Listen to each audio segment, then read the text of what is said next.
اعوذ باللہ من الشیطان اللعین الرجیم بسم اللہ الرحمن الرحیم اللہم صلی علی محمد و آل محمد صلی اللہ علیہ وآلہ وسلم۔ السلام علیکم ورحمۃ اللہ وبرکاتہ۔ پاک یا علی شان شاہ مدد۔ جی حضرات، آپ جانتے ہیں کہ سخاوت کیا ہے۔ سب سے پہلے تھوڑی سی سخاوت کی میں ڈیفینیشن کرنا چاہوں گا۔ سخاوت ایک ایسی چیز ہے، اگر وہ انبیاء میں نہ ہو، اولیاء میں نہ ہو، فقیروں میں نہ ہو، تو وہ عہدہ ان کے کسی کام کا نہیں ہے۔ سخاوت کی کچھ ڈیفینیشن کرنا چاہوں گا آج میں۔ سخاوت نبوت کی 40ویں جز ہے۔ سخاوت نبوت کی 40ویں جز ہے۔ جس طرح بو علی شاہ قلندر میں مولا علی کی بو تھی اور وہ قلندر بن گیا، اسی طرح سخاوت کا ایک جزو اگر جس بندے میں، جس شخص میں ہے، اس شخص سے آپ کو نبوت کی خوشبو آئے گی، گارنٹیڈ بات ہے۔ اب سخاوت کیا ہے، حقیقی سخاوت کیا ہے، اور سخاوت کی انتہا کیا ہے، اس پر تھوڑی سی میں بات کرنا چاہوں گا آپ سے۔ سخاوت اس کو کہتے ہیں جو بغیر مانگے کسی کو دی جائے۔ مانگنے سے جو ملے وہ سخاوت نہیں ہے۔ سخاوت وہ ہے جو آپ کو پریشان دیکھ کر کوئی شخص خود آپ سے پوچھے کہ آپ کو کیا ہوا ہے، کیا مسئلہ ہے، اور آپ کا مسئلہ وہ حل کر دے۔ آپ نے بتایا یا کہیں اور سے اس کو پتہ چلا، اس نے آپ کا مسئلہ حل کر دیا خود بخود۔ یہ ہے سخاوت، اور سخاوت نبوت کی 40ویں جز ہے۔ حقیقی سخاوت کیا ہے؟ حقیقی سخاوت یہ ہے کہ آپ نے کسی کا درد دیکھا، کوئی آپ کے پاس آیا، اس نے آپ سے مدد مانگی، آپ نے اس کو دیکھا کہ وہ پریشان ہے لیکن آپ اس کی مدد نہیں کر سکتے، وہ بندہ چلا گیا کسی اور کے پاس۔ پھر آپ کو احساس بھی ہوا، اور بہت زیادہ احساس ہوا کہ کاش میرے پاس یہ طاقت ہوتی تو میں اس کی مدد کرتا۔ اس کسی مومن کی تکلیف کو ویسا ہی محسوس کرنا جیسا اس کو ہے، یہ ہے حقیقی سخاوت۔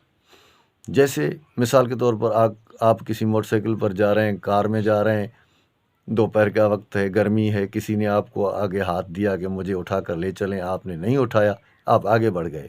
آگے بڑھنے کے بعد آپ کو احساس ہوا کہ کاش میں اس بندے کو اٹھا لیتا۔ اٹھایا بھی نہیں، لیکن آگے چل کر آپ کے دل میں ایک احساس پیدا ہوا۔ یہ احساس پیدا ہونا حقیقی سخاوت ہے۔ اور سخاوت کی انتہا کیا ہے؟ کیا آپ نہیں چاہتے کہ آپ ایسے سخی بنیں کہ آپ سخاوت کی انتہا کر دیں؟ اس کے لیے میں سخاوت کی انتہا کے لیے منصور حلاج کا ایک چھوٹا سا واقعہ یہاں عرض کروں گا۔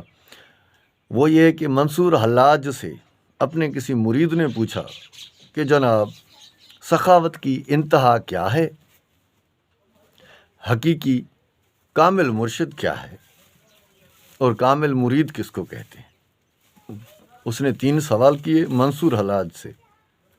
تو منصور حلاج نے اس کو فرمایا کہ تجھے میں قولی جواب دوں یا فعلی جواب دوں؟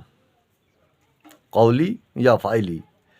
تو اگلے بندے نے عرض کیا کہ سرکار مجھے فعلی جواب دیں، یعنی کر کے دکھا دیں۔ تو منصور حلاج نے اس کو فرمایا کہ آپ اب چلے جاؤ، وقت آیا تو آپ کو آپ کے 3 سوالوں کے جوابات مل جائیں گے۔ لکھنے والے لکھتے ہیں، بات بتانے والے بتاتے ہیں کہ منصور حلاج کسی طرح قید ہو گیا، اس کے لیے پھانسی کا آرڈر بھی آ گیا۔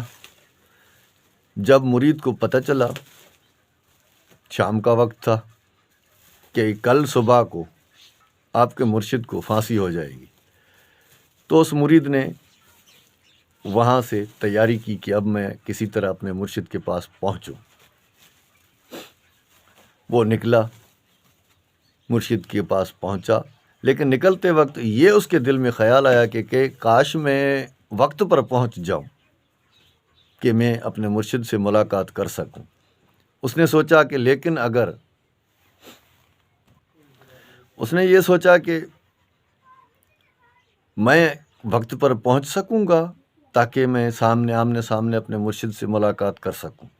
پھر اس کو یہ خیال آیا کہ اگر میرے مرشد کو پھانسی آ بھی گئی تو اگر وہ پھانسی کے دار پر لٹکتا ہوا نظر آیا لیکن میں جا کر بات کروں گا تو میرا مرشد مجھ سے ضرور بات کرے گا۔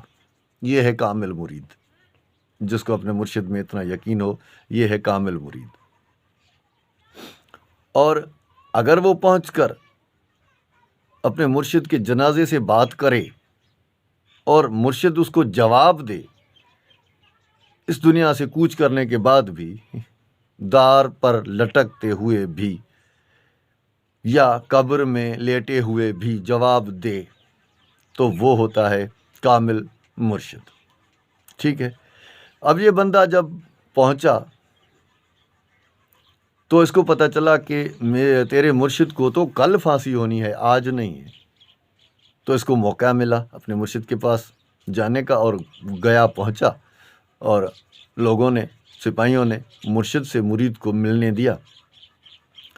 مرید جیسے ہی مرشد کے پاس ملاقات کے لیے جیل میں پہنچا اندر، تو مرشد اس سے ملا، وہ بیٹھا جیسے ہی تو کھانا آیا منصور حلاج کا۔ جیسے ہی سامنے کھانا رکھا گیا تو مرشد منصور حلاج نے اپنے مرید سے فرمایا کہ جا پانی لیا، میرے ہاتھ دھلوا۔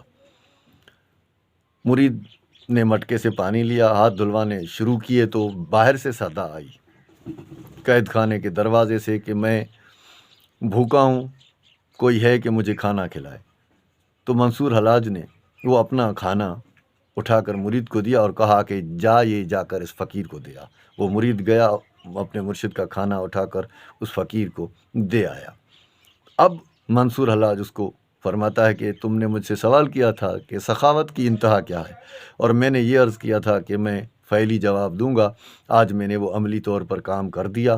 اب تجھے پتہ ہے میرے مرید، مجھے 10واں دن ہے یہاں قید میں، اور 10 دنوں سے انہوں نے مجھے کھانا نہیں دیا۔ آج 10ویں دن شاید تمہاری آنے کی برکت سے مجھے کھانا ملا ہے۔ میں 10 دن کا بھوکا ہوں، لیکن فقیر نے صدا کی، میں نے اپنا کھانا اٹھا کر اس کو دے دیا، خود بھوکا رہ گیا۔ یہ ہے سخاوت کی انتہا کہ آپ نے اپنے لیے عید کے لیے ایک جوڑا سلوایا، لیکن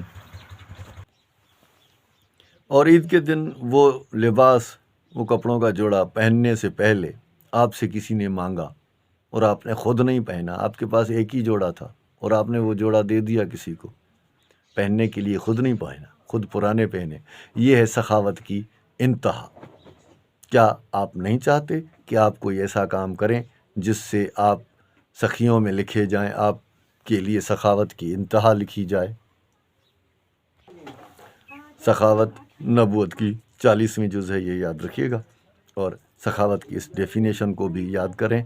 اور حاتم سخی تھا، اب اس کو بھی جہنم میں ہی جگہ دی ہے، لیکن ایک پنکھا ہاتھ میں جھلانے والا اللہ پاک نے اس کو عطا کیا ہے جہنم میں حاتم سخی، لیکن عذاب اس کے قریب نہیں آتا۔ وہ پنکھا اس کو لگاتا ہے، وہ عذاب اس سے دور چلا جاتا ہے، بھوک پیاس اس کو نہیں لگتی، وہ خود کو وہ پنکھا لگاتا ہے، بھوک پیاس ختم ہو جاتی۔ کیا آپ نہیں چاہتے کہ آپ ایسے بنیں؟ مولا آپ کو سلامت رکھے۔ اگر ہماری بات آپ کو اچھی لگے تو ویڈیو کو ضرور شیئر کریں، لائک کریں، کمنٹس کریں۔ کوئی بھی مشورہ دینا چاہتے ہیں، کوئی بھی بات کرنا چاہتے ہیں آپ ہم سے، تو آپ کمنٹس کر سکتے ہیں، اور اس اچھی بات کو شیئر کریں گے تو یہ صدقہ جاریہ ہے آپ کا، آپ بھی ثواب میں شامل ہوں گے۔ اپنا خیال رکھیے گا، اپنے بچوں کا، اپنے والدین کا، اپنے وطن پاکستان کا، اپنے وطن کا، اپنے ہر پڑوسی کا، چاہے وہ یہودی ہو، عیسائی ہو، کافر ہو، مسلمان ہو، ہندو ہو، شیعہ ہو یا سنی ہو۔ یہ اس بندے گنہگار کی طرف سے آپ کو مشورہ ہے۔ اللہ پاک آپ سب کو سلامت رکھے۔ اللہ کے حوالے جب بھی میں آپ کے سے مخاطب ہوں گا، مجھے امید ہے کہ آپ خوش و خرم اور خیریت سے ہوں گے۔ اپنا خیال رکھیے گا۔ اللہ نگہدار، اللہ نگہبان، یا علی مدد۔